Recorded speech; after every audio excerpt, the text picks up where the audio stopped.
কেউ আল্লাহর ইবাদত করে সেটার প্রমাণ কি? ব্যবহারিক প্রমাণ। একটি হলো আধ্যাত্মিক প্রমাণ, যে অন্তরে বিশ্বাস করে, কিন্তু ব্যবহারিকভাবে বাহ্যিক প্রমাণ কিভাবে? নামাজ। ঠিক, নামাজ প্রমাণ করে যে আপনি শুধু আল্লাহর ইবাদত করেন। আপনি শাহাদা উচ্চারণ করেন, এটা প্রমাণ যে আল্লাহর ইবাদত করেন। হিজাব পরেন, অতএব আল্লাহর ইবাদত করেন, স্পষ্ট বাহ্যিক প্রমাণ। হজে গেলেন, আরেকটি প্রমাণ যে শুধু আল্লাহর ইবাদত হচ্ছে। কোরআনের এই অংশে আল্লাহ বলছেন, আমি চাই তোমরা শুধু আমার ইবাদত করো। এরপর তিনি আমাদের কিছু নির্দেশ দিচ্ছেন। এই নির্দেশগুলো কি হবে? এগুলো প্রমাণ যে আমরা শুধুমাত্র একজন ইলাহের ইবাদত করি। এই নির্দেশগুলো না মানলে বাকিটা নিজেরাই বুঝে নিন। অবশ্যই তাহলে অন্য কারো ইবাদত করা হচ্ছে, অন্য কিছুকে মাননীয় মনে করা হচ্ছে। চলুন দেখি সেই নির্দেশগুলো কি কি। প্রথমটি হলো, তোমাদের পিতামাতার সাথে সম্ভাব্য সেরা ব্যবহার করবে, এমনকি তারা বুড়ো হয়ে গেলেও। ইম্মা ইয়াবলুগান্না ইনদাকাল কিবার, এমনকি তারা খুব বৃদ্ধ হলেও। একজন বা দুজনেই তাদের ব্যাপারে অভিযোগ করবেন না, কথা বলবেন, কর্কশ আচরণ করবেন না তাদের সাথে। আম্মা, আব্বা, হয়েছে তো, অনেক হয়েছে, এই একই জিনিস প্রতিদিন। আপনাদের অনেকেরই বাবারা, তাই না, সেই একই 4-5টা গল্প সব দাওয়াতে বলে বেড়ান। যেখানেই যান একই গল্প বলতে থাকেন, একই জিনিস। আমি জানি তো, প্রত্যেকবার সেই একইভাবে শুরু হয়। সবাই হয়তো বসে আছেন, স্বাভাবিক কথাবার্তা চলছে, হঠাৎ বাবা বললেন, আমাদের গ্রামে একবার হয়েছিল কি, আর এদিকে আপনি, উফ, এই যে শুরু। আর আপনার মা? অবস্থা বেগতিক দেখে আপনি মোবাইল ফোনে ব্যস্ত হয়ে যান। আমরা বুঝতে পারি, আমাদের বাবা মাও এমন করেন, বিরক্ত করেন। বারবার এমন কেন করেন ওনারা? আব্বা এমন কেন করে, আম্মা কেন এমন করে? আর বাবা মারা যখন বুড়ো হয়ে যান তখন আরও বেশি করেন। এখানে না, ম্যানচেস্টারে সবাই ভালো, ব্র্যাডফোর্ডের গুলোই শুধু এমন।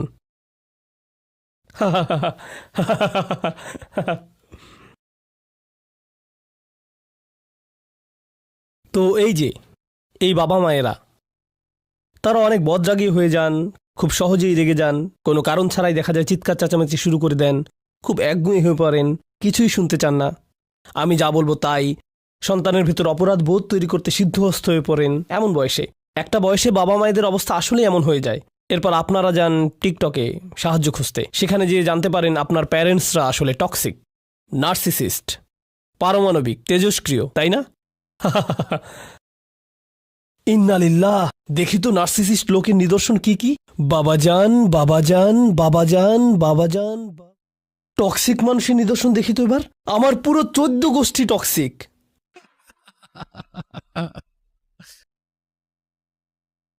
এরপর দেখবেন হয়তো টিকটকের কোনো এক লোকমান বলছে, এসব টক্সিক মানুষ থেকে দূরে সরে যান, এসব টক্সিক মানুষ থেকে দূরত্ব মেনটেন করুন।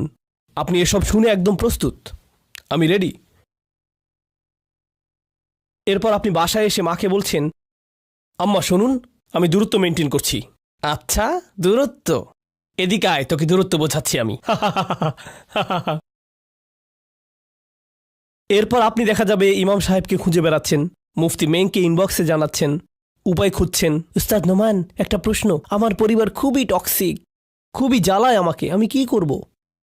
আচ্ছা, মজা বাদ দেই, কিছু পরিবার আসলেই ঝামেলাকর, এটাই সত্যি, আসলেই এমন। কিন্তু কোরআন এখানে এমন কিছু করছে যেটা আমি চাই আপনারাও করুন। আজকের সবচেয়ে গুরুত্বপূর্ণ একটি শিক্ষা হলো এটি, খুবই গুরুত্বপূর্ণ, আর যা কিছু শিখব এর মধ্যেই মিলে যাবে। একটা বিষয় জেনে রাখুন, পরে আবার বলবো এটা। আমি চাই বিধান আর প্রজ্ঞার মাঝের পার্থক্য আপনারা বুঝে নেন। আবার বলছি, কি বলুন তো? বিধান আর প্রজ্ঞা। আচ্ছা, বিধানের একদম সহজ উদাহরণ দিচ্ছি। প্রতিদিন 5 ওয়াক্ত নামাজ কি? বিধান। সামর্থ্য থাকলে হজ কি? বিধান। রোজা রাখা সুস্থ থাকলে কি? বিধান। এগুলো সবই বিধান, এসব বিধান। ড্রাইভিং করার সময় লাল বাতি দেখে থামা, এটা কি? প্রজ্ঞা নয়, এটা বিধান। এসব বিধান। যখন লেখা দেখবেন এয়ারপোর্টে ঢুকবেন না, যখন লেখা থাকে সংরক্ষিত এলাকা, তখন সেটা মেনে ভেতরে না ঢোকা কি? বিধান মানা। বিধান কিন্তু একেবারে স্পষ্ট, সাদা কালোর মতো। হয় বিধান ভাঙবেন নয়তো মানবেন, একদম সাদা কালো, অঙ্কের মতো। ঠিক প্রমাণ করতে পারবেন যে বিধান ভেঙেছেন, এটাও প্রমাণ করতে পারবেন যে বিধান মেনেছেন। এখন চলুন এগুলোর কিছু দেখি। তোমার পিতামাতার সাথে সবচাইতে ভালো ব্যবহার করো, কোরআন এটাই বলছে। এটা কি বিচার করতে পারবেন পুঙ্খানুপুঙ্খভাবে? আপনার পিতামাতার সাথে সবচাইতে ভালো হয়ে থাকা কি অন্য কারো তার পিতামাতার সাথে সবচাইতে ভালো হয়ে থাকার চাইতে ভিন্ন হতে পারে না? পারে না অন্যরকম হতে? হতে পারে, তাই না? আপনার উপর নামাজ 5 ওয়াক্ত ফরজ, ওদের উপরও 5 ওয়াক্ত। বিধান একই, কিন্তু বাবা মায়ের সাথে সর্বোত্তম হয়ে থাকা সবার ক্ষেত্রে একরকম না। আমার এক বন্ধু ছিল, তার মা এতটাই ঝামেলা করতেন, তিনি মানসিকভাবে তাকে এতই যন্ত্রণা দিতেন যে তার রীতিমতো মৃগী রোগীদের মতো খিঁচুনি উঠে যেত। বুঝতে পারছেন? ডাক্তাররা তাকে বলেই দিয়েছিল তার মায়ের থেকে দূরে থাকতে। সে আমাকে জিজ্ঞেস করলে বলেছিলাম, তোমার পক্ষে সর্বোত্তম হলো তোমার মায়ের থেকে দূরে থাকা। কারণ তিনি তোমাকে অত্যাচার করা শুরু করলে তিনি শুধু তোমার ক্ষতি করছেন না, বরং ফেরেশতারা লিখে রাখছে সব কার বিরুদ্ধে? তার। দূরে থেকে বরং তুমি তাকে তার থেকেই রক্ষা করছো। তার জন্য এটাই সর্বোত্তম করা। অন্য এক ঘটনায় একজন মা অসুস্থ হয়ে পড়লেন, একদম পক্ষাঘাতগ্রস্ত, কিছুই করতে পারেন না। ছেলেরা যেয়ে তাকে সাহায্য করে, মেয়েরা যেয়ে তাকে সাহায্য করে, যখনই পারে করে। কিন্তু তাদের তো চাকরি আছে, তাদেরও সন্তান আছে, অন্যান্য দায়িত্বও আছে, তাই তারা যতটুকু সময় বের করতে পারে করে। কিন্তু তাদের মা বলেন, এটা যথেষ্ট না, আমার তোমাদেরকে সারাক্ষণ লাগবে। তার মেয়ে বলল, মা এটা সম্ভব না, কারণ আমি সারাক্ষণ এখানে থাকলে ভাড়া দিতে পারবো না, বাচ্চাদেরকে খাওয়াতে পারবো না, আপনার দেখভালের খরচও দিতে পারবো না, আপনাকে দেখে রাখতে পারবো না। এটাই আমার পক্ষে সর্বোচ্চ সম্ভব। তিনি কি করছেন জানেন? আয়াতের কথা মতো চলছেন। আরেকজন মানুষ, তার অনেক সময় আছে, সাথে অনেক টাকাও আছে, প্রচুর রসদ আছে, সে হয়তো তাহলে তার পরিবারকে 10 গুণ বেশি দিতে পারবে। তখন কি হবে? আপনার কারো কারো বাবা মা হয়তো নিজের দেশে আছে, কারো বাবা মা আছে বাংলাদেশে, কারো আছে পাকিস্তানে, কারো ইন্ডিয়াতে, কারো আছে আফগানিস্তানে। Wania darin yine. Darim? Wania aslan? Okay. Jotor aslan. Okay. Afghani language একটু প্র্যাকটিস করছি। আছে, ঠিক আছে না? তো যাই হোক, ব্যাপার হলো আপনার বাবা মা দেশে আছেন, আপনার কয়েকটা ভাই বোন আছে। এক ভাই দেশে তার বাবা মায়ের সাথেই থাকে, সে দেশেই থাকে। আর অন্য ভাই হয়তো পিএইচডি করছে, অক্সফোর্ডে পড়ছে, আরেক বোন বিয়ে করেছে, অস্ট্রেলিয়াতে থাকে, একজন এদিকে গেছে, আরেকজন ওদিকে চলে গেছে, আরেকজন আরেক দেশে। ঠিক আছে? কেউ পড়ছে, কেউ চাকরি করছে, তাদের নিজেদের পরিবার আছে, দায়িত্ব আছে, এরপরেও টাকা পাঠাচ্ছে দেশে, বাবা মায়ের খরচ দেখছে। এখন যেই ভাই দেশে আছে, ঠিক আছে, সে বলছে, তোমরা তো সব মজা মাস্তিতে আছো, আমাকে এখানে সব কাজ করতে হচ্ছে, তোমাদেরও এখানে থাকা উচিত, তোমাদের উচিত চাকরি ছেড়ে এখানে কাজ করা, ওই কাজ করা। এখন আপনি ভাবছেন, আসলেই মনে হয় আমার সব ছেড়ে ছুড়ে চলে যাওয়া উচিত, আমার বাবা মাকে দেখাশোনা করা উচিত, তারা আরও বেশি উপযুক্ত এসবের, আমি চাকরি ছেড়ে দেব, পড়াশোনা ছেড়ে দেব, সব কিছু ছেড়ে ছুড়ে চলে যাব, তাদের এটা প্রাপ্য, তাই সব ছেড়ে চলে যাব, তাই না? অথচ বাবা মা নিজেরাই বলছে, আমি চাই তোমরা ওখানেই থাকো, এখানে আসার দরকার নেই সব ছেড়ে। শুধু তোমার ভাই বোনেরাই এসব বলে তোমার অপরাধ বোধ তৈরি করছে, এটা বলছে, ওটা বলছে, তোর তো আরও করা উচিত ছিল, তুই যথেষ্ট করছিস না, ইত্যাদি ইত্যাদি। আমরা কি করেছি বুঝতে পারছেন? আমরা এমন এক সংস্কৃতি তৈরি করে ফেলেছি যেখানে সবার ভেতরেই একটা অপরাধ বোধ কাজ করে। সারাক্ষণ আমি ভাবছি, মনে হয় ভুল করছি। জানেন কোরআন কি বলে? একটা উদাহরণ দেই। ওয়া আয়াতুল্লাহুম আন্না হামালনা যুররিয়াতাহুম ফিল ফুলকিল মাশহুন। তাদের এক আয়াত এই যে আমি তাদের বংশধরদের নৌযানে আরোহণ করিয়েছিলাম। সূরা ইয়াসিন, ইয়াসিন শরীফ। পাকিস্তানিরা ইয়াসিন শরীফ। আল্লাহর একটি নিদর্শন হলো যে তিনি মানুষকে তাদের সন্তানদের কিসে আরোহণ করতে দিয়েছিলেন? জাহাজে। সে সময় জাহাজে আপনার সন্তানকে রাখা মানে কি? সে কি সামনের সপ্তাহে ফিরে আসবে? না, হয়তো 5-10 বছর পর ফিরে আসবে, কিন্তু তাকে তার বাবা মাকে ছেড়ে যাওয়ার জন্য কেউ অপরাধী বানাচ্ছে না, কেউই না। এটা কোরআনেই আছে, আল্লাহর একটি নিদর্শন, আল্লাহর একটি নিয়ামত এটি। আল্লাহ বলছেন যে এটা আমারই এক আয়াত যে তারা তাদের সন্তানদেরকে জাহাজে তুলে দিয়েছিল। জানেন এখন কি হচ্ছে? আমরা বাবা মায়ের সাথে প্রত্যেক মুহূর্ত কাটানোকে একদম যেন বিধান বানিয়ে ফেলেছি। এটা বিধান নয়, এটা কি? প্রজ্ঞা। আর প্রজ্ঞা কিন্তু বিধানের চাইতে ভিন্ন বিষয়, কারণ প্রজ্ঞা পরিস্থিতির উপর নির্ভরশীল। আপনার পরিস্থিতি ভিন্ন, তাই আপনার সর্বোচ্চ করাটাও ভিন্ন। আরেকজনের প্রেক্ষাপট আবার অন্যরকম, তার সর্বোচ্চ প্রচেষ্টাও অন্যরকম। বুঝতে পারছেন? আপনি যদি এখন বলেন যে আমি শুধু আমার বাবা মায়ের সাথেই থাকতে চাই, এখন তাদের চিকিৎসার খরচ দিচ্ছি আমি, কিন্তু চাকরি ছেড়ে আমি আমার মায়ের পা মালিশ করতে চাই। আপনি যত ইচ্ছে মালিশ করুন, কিন্তু ডাক্তার কিন্তু আর আসবে না, কারণ তাকে দেবার মতো টাকা তো আর নেই আপনার কাছে।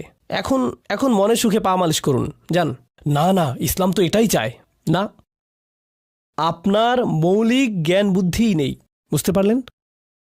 তাহলে আয়াতটিতে প্রথমে আল্লাহ বলছেন আল্লাহর ইবাদত করো, এরপর বাবা মার প্রতি সর্বোচ্চ করো, তারপর বলছেন ওয়া আতিযাল কুরবা হাক্কাহু, আত্মীয় স্বজনকে তাদের প্রাপ্য দাও। আপনারা কেউ কেউ ভাবছেন আমি তো জানি তাদের প্রাপ্য কি, আমি ওটাই করব আজকে, এটা নিয়েই ভাবছিলাম অনেকদিন।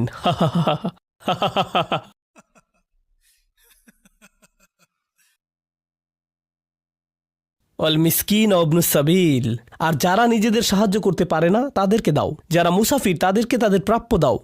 অর্থাৎ মানুষকে সাহায্য করা থেকে মাহরুম রাখবেন না।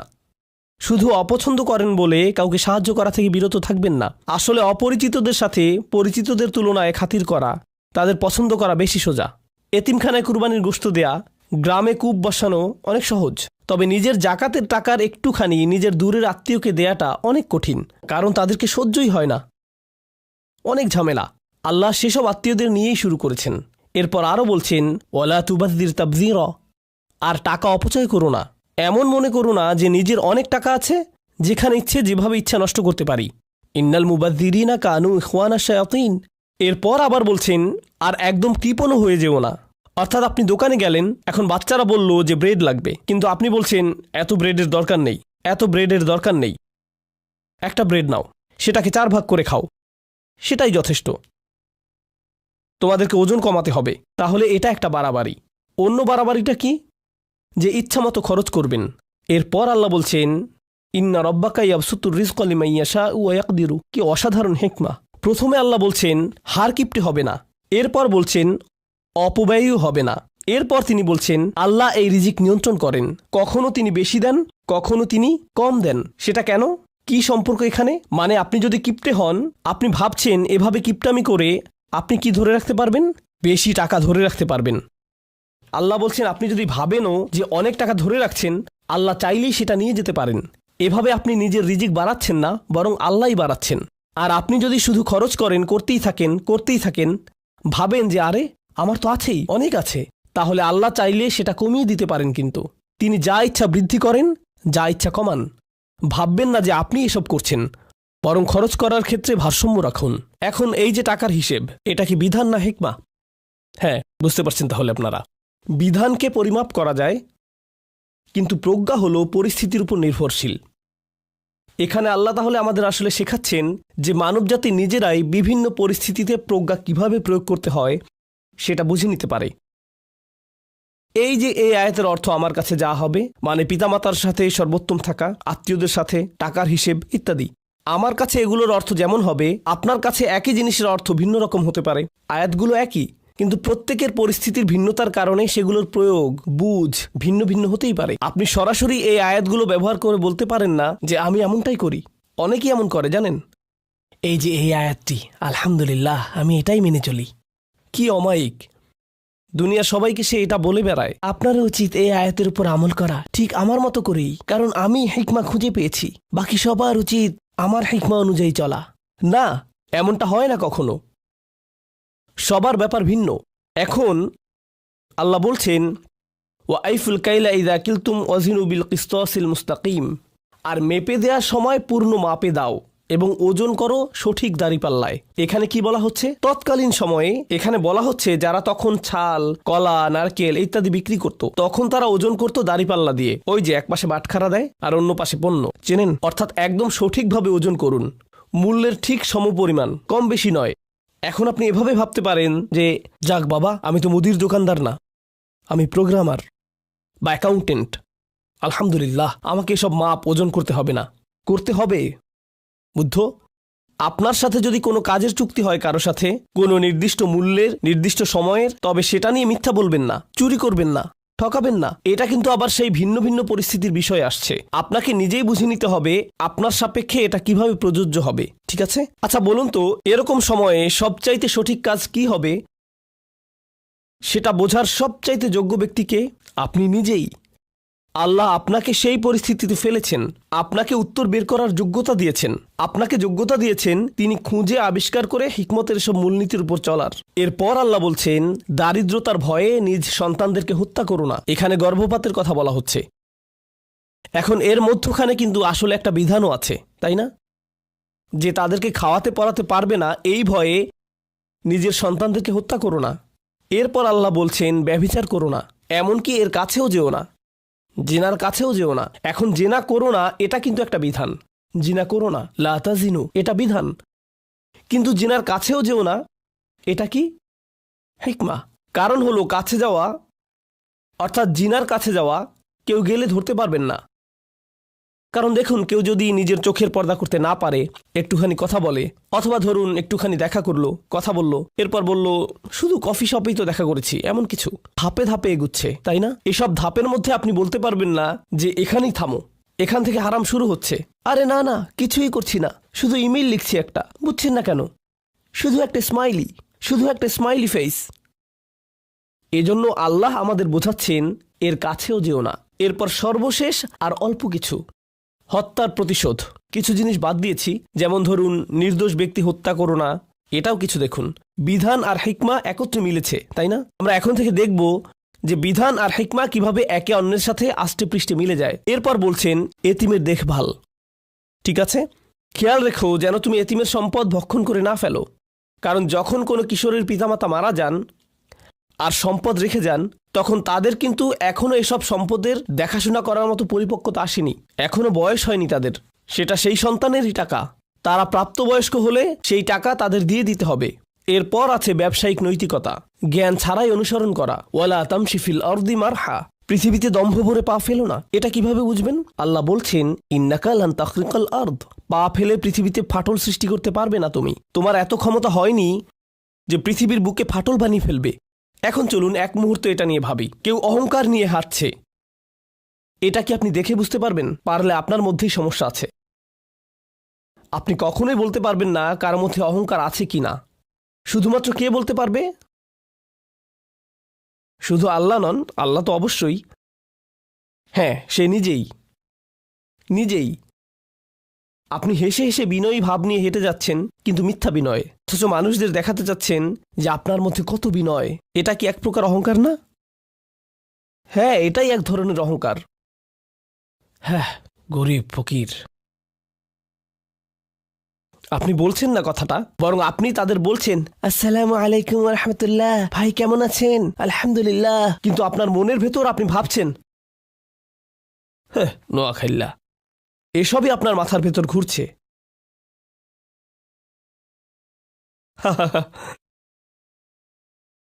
এটা আপনি বুঝতে পারবেন না, অন্য কারো মধ্যে ধরতে পারবেন না। এই আয়াতে বলছে যে আপনি যেভাবে মানুষের সাথে কথা বলবেন, যেভাবে আসবেন, আপনার শারীরিক ভঙ্গি যেমন হবে, যেভাবে মানুষের দিকে তাকাবেন, যেভাবে মানুষ সম্পর্কে ভাববেন, সব নিয়ে বলছে। এখানে বলছে যে পৃথিবীতে হাঁটা মানে যেখানে আপনি যান না কেন, আপনি দোকানে যান কি বাজারে, অনেক মানুষ রেস্টুরেন্টে যায়, মনে হয় যেন ফেরাউন তার প্রাসাদে এসেছে। আমি 90 সেকেন্ড ধরে বসে আছি এখানে, আর আমি আসবই না এখানে, আর আমি আসবই না এখানে। ওয়েটার শুনে বলবে আমি 2 রাকাত শুকরিয়া নামাজ পড়ব।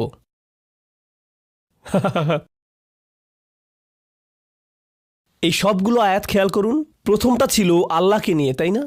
বাকিগুলো কি নিয়ে?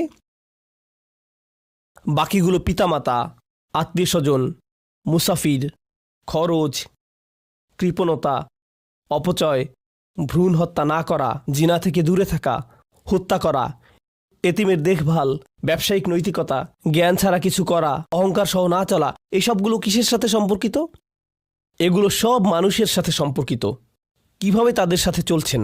এখানে কিন্তু নামাজের কোনো কথা নেই, রোজা রাখার কোনো কথা নেই, কোনো আচার প্রথার কথা নেই, তাহাজ্জুদ নামাজের কথা নেই, এসব কিছুই নেই এখানে। এগুলো সব শেষ করে আল্লাহ বলছেন যে আপনার রব ওহির দ্বারা আপনাকে যে হিকমত দান করেছেন এগুলো তার অন্তর্ভুক্ত। এটাই হলো হিকমা। এমন কি সম্ভব যে কেউ একজন প্রচুর নামাজ পড়েন, ইসলামিক পোশাক পরেন, দ্বীনি জ্ঞান অর্জন করেন, কোরআন হিফজ করেন, তাজউইদ শেখেন, আরবি শেখেন, হালাকায় যান, হালাকা করেন, এমএসএতে সাহায্য করেন, রমজান ইফতার খাওয়ান, মসজিদে দান করেন ইত্যাদি অনেক করেন, কিন্তু তার মধ্যে সকল হিকমতের কিছুই নেই, বেশিরভাগই নেই। এমন কি হতে পারে না? অবশ্যই পারে। দেখা যাবে কোনো আয়াত সম্পূর্ণ তাজবিদ সহকারে পড়ছেন, কিন্তু কিছুই নেই। আমাদের দিন কিন্তু ওটাই হিকমাহ। ইব্রাহিম আলাইহিস সালাম বলেন, ইয়া আল্লাহ, তাদের মধ্যে এমন এক রাসূল পাঠান যে তাদের শিক্ষা দেবে কিতাব আর কি শেখাবে? হিকমাহ। আমাদের সাথে কি হয়েছে? কাউকে বাহির দিক থেকে ধার্মিক মনে হলে ধর্মীয় পোশাক পরলেই মনে করে বসি সে বিশাল হুজুর, অথচ এসব হিকমার কিছুই নেই তার মধ্যে। এসবের কিছুই থাকার দরকার নেই, তাই না? এখন আমরা অল্প করে ঈসাকে নিয়ে বলবো। কয়েক মিনিট আছে, মাত্র 5 মিনিট। আপনাদের এই ধারণাটির ভূমিকা দিচ্ছি এখন, খুব বেশি সময় লাগবে না, 5 মিনিট। এরপর আপনাদের একটা বিরতি দিব ইনশাআল্লাহ। ওকে, ঈসা, হিকমাহ আর কোরআন।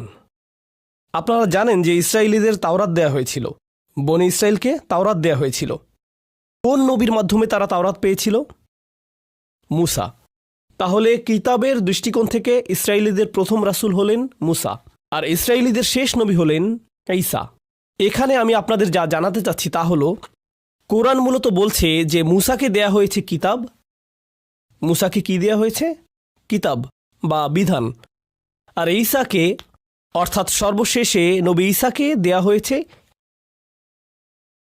মুসাকে দেয়া হয়েছে কিতাব আর ঈসাকে কি? হিকমা। এখন আমাদেরকে কিতাব আর হিকমার মধ্যে সম্পর্কটি বুঝতে হবে, কারণ এতক্ষণ পর্যন্ত কিতাবের বিষয়টি ছিল আলাদা, কিন্তু এখন আমাদের খুঁজে বের করতে হবে এই দুটোর মধ্যে সম্পর্ক। ঠিক আছে? প্রথম কথা হলো, খ্রিস্টান কবিতাতেও ঈসা আলাইহিস সালামের উপর নাজিল হওয়া ইনজিলকে বলা হতো হিকমা, আর কোরআনও বলছে ঈসা আলাইহিস সালাম বললেন, আমি তোমাদের কাছে হিকমা সহকারে এসেছি, আর এসেছি তোমরা যা নিয়ে মতভেদ করতে সেগুলো পরিষ্কার করতে। এখানে কিন্তু ইন্টারেস্টিং একটা ব্যাপার আছে। আপনারা কি স্যাম হ্যারিস নামক ভদ্রলোককে চেনেন? সাকিবকে ধন্যবাদ সেটা আমাকে দেখিয়ে দেবার জন্য। আমি আপনাদের সবার সাথে শেয়ার করছি। আপনারা চেনেন স্যাম হ্যারিসকে? বেশ জনপ্রিয় নাস্তিক।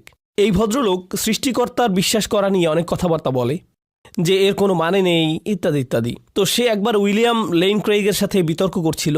তখন সে একটা কথা বলল। সে যা বলেছিল সেটা সংক্ষেপে অনেকটা এমন, দেখুন, আমাদের এসব ধর্মের একদমই প্রয়োজন নেই। আমি চাইলেই 5 মিনিটে নতুন আরেকটা ধর্ম বানিয়ে দেখাতে পারি, সেগুলো থেকেও এটা আরও ভালো হবে। আপনাদেরকে যা করতে হবে তা হলো মুসার 10টি প্রত্যাদেশ যা বাইবেলে আছে, সেটা থেকে চিত্র মূর্তি বানানোর অংশটা ফেলে দিতে হবে। কারণ 10 প্রত্যাদেশে তো আছেই যে তোমরা কোনো প্রতিমা মূর্তি বানাবে না, এরকম না? সেটা বাদ দিয়ে দিন, এটার কোনোই দরকার নেই। এরপর সাবাত বাদ দিয়ে দিন, আজকাল এটারও দরকার নেই। এরপর বাচ্চাদের দেখভাল করো, এটা ঢুকিয়ে দিন, মানে শিশুদের দেখাশোনা আর কি, এটা ঢুকিয়ে দিন। আগের চাইতে অনেক ভালো ধর্ম হয়ে গেল। তিনি এটাই বললেন। তাহলে বিখ্যাত নাস্তিক কি বলছে? 10 আদেশ থেকে কি সরাতে হবে আপনাদের? সাবাত, মূর্তি পূজা, এগুলো সরান। কি যোগ করবেন? বাচ্চাদের দেখাশোনা। এটা কি হুবহু কোরআনের 10 প্রত্যাদেশের সংস্করণ না? বলুন, এখানে কি সাবাত আছে? না। আর কি যোগ করা হয়েছে এখানে জানেন? সন্তান হত্যা করো না, এতিমের সম্পদ ভক্ষণ করো না। এগুলো কি? কাদের রক্ষা করা? বাচ্চাদের। আর সে বলছে এতে নাকি অনেক বেশি প্রজ্ঞাপূর্ণ ধর্ম হবে। আর এই অংশের শেষে আল্লাহ কি বলছেন? তিনি বলছেন, আপনার রব ওহির দ্বারা আপনাকে যে হিকমত দান করেছেন এগুলো তার অন্তর্ভুক্ত। এই নাস্তিক জানেই না যে সে কোরআনের কথাই বলছে। সুবহানাল্লাহ। ওকে, এখন আমরা এটা খ্রিস্টীয় দৃষ্টিভঙ্গিতে দেখব একদম সংক্ষেপে। এটা নিয়ে বড় আলোচনার দরকার নেই, শুধু এটুকু জানলেই হবে যে খ্রিস্টানরা একসময় বিশ্বাস করতে শুরু করলো যে বিধানের আর প্রয়োজন নেই। তাদের আকীদা এমন হয়ে গেল যে যিশু এসে তার বিসর্জন দ্বারা, তিনি যে নিজেকে বিসর্জন দিয়েছিলেন, খোদা যে তার একমাত্র পুত্রকে ক্রুশবিদ্ধ করলেন, এসবের কারণ হলো যে এর মাধ্যমে, যিশুর বিসর্জনের এই রক্তপাতের মাধ্যমে সকল মানুষের পাপ মুছে গেছে। অর্থাৎ বিশ্ব মানবতা যিশুর রক্তের মাধ্যমে পবিত্র হয়ে গেছে। এটাই বর্তমানে খ্রিস্টানদের আকীদা। ঠিক আছে? তারা বলছে যে যিশুর পূর্বে আল্লাহর বিধান মানাটা বাধ্যতামূলক ছিল। কিতাবে দেয়া বিধান কাকে দেয়া হয়েছিল? মুসাকে। তারা বলছে যে যিশুর পূর্বে নিজেকে পবিত্র করতে হলে বিধান মানার প্রয়োজন ছিল, অর্থাৎ পাপ মুক্তির জন্যে শরীয়ত মানাটা জরুরি ছিল, এছাড়া উপায় ছিল না। কিন্তু এখন যেহেতু যিশু এসেছেন, তার রক্তপাত হয়েছে, এই রক্ত সবাইকে পবিত্র করে ফেলেছে। এখন যেহেতু সবাই পবিত্র হয়েই গেছে, অতএব আর কিসের দরকার নেই? বিধান, শরীয়ত মানার দরকার নেই। তাহলে এখন দেখতে পাচ্ছেন খ্রিস্ট ধর্ম আর কিতাব ও প্রজ্ঞার ধর্ম নেই। কিসের ধর্ম? শুধু হিকমা। অন্যদিকে ইহুদিদের বিষয়টা হলো, যখন ঈসা আলাইহিসসালাম প্রজ্ঞা নিয়ে হাজির হলেন, এই ইহুদিরা তাকে মুরতাদ ঘোষণা করে দিল আলাইহিসসালাম, তাকে অমুসলিম ঘোষণা করে দিল, যে সে ইসলাম ত্যাগ করেছে, যে দিন ত্যাগ করেছে, সবচাইতে বড় পাপ করে ফেলেছে। কেউ কেউ তো তাকে আবার ব্যভিচারের তোহমতও দিয়েছিল, যে তাকে এখন হত্যা করে ফেলতে হবে। তাহলে খ্রিস্টানরা অস্বীকার করেছে কিতাব, আর ইহুদিরা অস্বীকার করেছে হিকমা। বুঝতে পারছেন? আস্তে আস্তে বাড়াবাড়ি শুরু হয়ে গেল। খ্রিস্টানরা এতই বাড়াবাড়ি শুরু করল যে বলতে লাগলো যিশু স্বয়ং প্রজ্ঞা, তিনিই জীবন্ত প্রজ্ঞা, তিনি নিজেই জীবিত চলাফেরাকারী হিকমা। এখন কোরআন কি বলছে এখানে? কোরআন এখানে এসে বলছে যে না, যিশু হিকমা নয়, যিশুকে হিকমা দেয়া হয়েছিল। একটুখানি ভুল ঠিক করে দিয়ে কোরআন পুরো বিষয়টাকে বদলে দিল। এরপর কোরআন আরেকটি কাজ করল। ইহুদিরা বলে আমাদের কাছে কিতাব আছে, খ্রিস্টানরা বলে আমাদের কাছে কি? হিকমা আছে। এদিকে কোরআন বলছে আল্লাহ তাআলা ঈসা আলাইহিসসালামকে শিখিয়েছেন কিতাব আর হিকমা আর তাওরাত আর ইনজিল। এখন কোরআন অনুযায়ী ঈসা আলাইহিসসালামের কাছে কিতাব আর কি? হিকমা, দুটোই আছে। কোরআনেও কিন্তু মূল ফোকাসটা হিকমার অংশের দিকে। এরপর চলুন বুঝতে চেষ্টা করি এটা কিভাবে হচ্ছে। এই অংশটি আপনাদের পড়ে শোনাচ্ছি, তারপর আপনাদের বিরতি দিচ্ছি। Jesus' reform of Jewish law is presented in Christian discourse as a return to the Decalogue, which in turn equated with natural law in patristic writings and hikmah in the Quran. Basically what this means is Jesus brought hikmah to the law. এখানে মূলত বলা হচ্ছে যে যিশু বিধানের মধ্যে হিকমা নিয়ে এসেছিলেন। যিশু বিধানে কি এনেছিলেন? হিকমা। উদাহরণস্বরূপ, ইহুদিরা একটি বিধান আবিষ্কার করল, তাদের যে উপাসনালয় বা মন্দির সেটা তো তাদের হারাম, তাই না? এই সিনাগগ কিন্তু মানুষের শস্যের 10% পায়। যেই শস্য মানুষ উৎপাদন করছে তার 10% কোথায় চলে যাচ্ছে? তাদের মন্দিরে। এই ফতোয়ার বিধান তারা আবিষ্কার করেছিল। কিন্তু তাদের এই ফতোয়া নিয়ে আসার পর এটা নিয়ে বিতর্ক শুরু হয়ে গেল যে নিজেদের পিতামাতাদেরকেও তো মানুষের দেয়া উচিত, আবার উপাসনালয়তেও মানুষের দান করা উচিত। আর মুসা আলাইহিসসালাম তাওরাতে বলছেন যে পিতামাতার সাথে ভালোভাবে চলো, তারা অগ্রাধিকার পাবেন, এটা একদম পরিষ্কার। কিন্তু ইহুদি রাবাইরা এসে বলল না না না, মন্দিরে তো সবার দিতেই হবে, আর মন্দিরে দেওয়াটাও জরুরি। এখন মন্দিরে দেওয়াটা যেহেতু বাধ্যতামূলক, তাই আপনি যদি আপনার পিতামাতার অংশের সম্পদটুকু কোথায় দিয়ে দেন? মন্দিরে দিয়ে দেন, তবে সেটা ঠিক আছে, সমস্যা নেই। কিন্তু ঈসা এসে বললেন না, এমনটা করা যাবে না। আল্লাহর কিতাবকে পাশ কাটিয়ে নিজেরা নতুন নতুন ফতোয়া আবিষ্কার করে তাই আল্লাহর কিতাবে নাজিল হয়েছে এমন ভাব করলে হবে না। আল্লাহ যা আসলেই নাজিল করেছেন তার যেন কোনো মূল্যই নেই। তখন তারা কি বলল? আমি আপনাদের বলেছি যে শস্যের 10% দিতে হবে। তখনকার সময়ে, মানে ইসলামের পূর্বে, ইহুদিদের আলিমদের বলা হতো ফেরাসিস। আমি আপনাদের বলেছি যে শস্যের 10% দিতে হবে। তখনকার সময়ে, মানে ইসলামের পূর্বে, তো তারা একটি ফন্দি বের করলো যে কোন শস্যগুলো দিতে হবে, সমস্ত প্রকারের শস্য নাকি শুধু গমের বা ধানের বা অন্য কোনো শস্য। মানে তাদের উপাসনালয়তে কোন ধরনের শস্য দান করতে হবে আর কোনগুলো না দিলেও চলবে, আর কোনগুলো দেওয়ার দরকার নেই। ঠিক আছে? এদিকে ঈসা আলাইহিসসালাম তাদের বলে দিলেন তোমরা কোন শস্য দিতে হবে আর কোন শস্য থেকে ছাড় পাবে সেটা নিয়ে নিজেরা তর্ক করতেই থাকো, অথচ আসল বিষয়টি তোমরা ভুলে গেছো, ন্যায়, বিশ্বাসযোগ্যতা, রহমত। আচ্ছা খেয়াল করুন, যখন তিনি এই যে ন্যায়, বিশ্বাসযোগ্যতা, রহমতের কথা বলছেন, তিনি বলছেন তোমরা কিতাব নিয়ে এতই মজে আছো যে হিকমা ভুলেই গেছো। শুধু কিতাব ধরে হিকমাকে বাদ দেওয়া উচিত হয়নি, মানে তোমাদের কিতাবের পাশাপাশি হিকমা চর্চা করা উচিত ছিল। এখন এই বিষয়টি আমাদের জন্য কেন গুরুত্বপূর্ণ? কারণ যা হয়েছিল তা হলো, কিছু মানুষ এখনো বলে আপনার প্যান্ট কতটুকু নিচে নেমেছে, আপনার দাড়ি কত লম্বা, দেখি তো আমি দাড়ি মাপার মেশিন এনেছি। তাদের কাছে যেন লেজার পয়েন্টার আছে, যেন স্বয়ংক্রিয়ভাবে বলে ফেলতে পারবে পেছনের সারিতে কার দাড়ি যথেষ্ট লম্বা না। মানে প্রত্যেক খুঁটিনাটি তাদের চেক করতেই হবে। খুঁটিনাটি নিয়ে বেশি পড়ে থাকে, তখন তাদের নিজেদের পরিবারই বিরক্ত হয়ে যায় তাদের উপর। এরা সারাক্ষণ শুধু ফতোয়াগিরি করতেই থাকে। এদিকে বিপরীত দিকেও বাড়াবাড়ি হয়। একদিকে কিছু মানুষ যেমন নিজেদের লম্বা দাড়ি, তাদের হিজাব, তাদের জবাইকৃত গোশত ইত্যাদি নিয়ে বাড়াবাড়ি করে, আরেক দিকে অন্যেরা শুধু ভাবে আমি তো ব্যবসায় সৎ, পরিবার দেখে রাখি, রাস্তায় ওভারটেক করি না, প্রাণীদের দেখি, চ্যারিটি করি। এভাবে করে করে কি হয় জানেন? কিছু মুসলিম শুধু কিতাবই করতে থাকে, আর অন্য কিছু মুসলিম শুধু হিকমা করে। তাদের মতে কিতাবের বিধান পালনকারীরা নাকি অতিরিক্ত মৌলবাদী, কিতাবের দরকার নেই, শুধুই হিকমাপন্থী তারা যেন। তাহলে মুসলিমদের মধ্যেও কি পেলেন আপনারা? কিতাবের লোকজন আর কি? হিকমাতের লোকজন। আর ঈসা কি করেছিলেন? তিনি ফ্যারাসিসদের বলেছিলেন, তোমরা শুধুমাত্র কিতাব নিয়ে অন্ধ হয়ে আছো, হিকমাকে পরিত্যাগ করেছো। অথচ তোমাদের উচিত কিতাব আর হিকমা। ইব্রাহিম আলাইহিস সালাম দোয়াতে কি বলেছিলেন মনে আছে? একজন রাসূল আসবে, সে লোকদের কি শেখাবে? ইউআল্লিমুহুমুল কিতাবা ওয়াল। দেখেছেন, দুটোই একত্রে থাকার কথা ছিল, একত্রেই দুটোর চর্চা হবার কথা ছিল। কিন্তু বনী ইসরাঈলীদের মধ্যে কি হয়েছিল? তাদের মধ্যে কিতাব আর হিকমা দুটো আলাদা হয়ে গেল। আমি আপনাদের যেটা দেখাবার চেষ্টা করেছি তা হলো, খুব ভালো করে যদি খেয়াল করেন তবে দেখবেন যে তাদের মধ্যে যেভাবে এই দুটো আলাদা হয়ে গিয়েছিল, তেমনি আমাদের মুসলিমদের মাঝেও এই দুটো ভাগ করে আলাদা হয়ে গিয়েছে।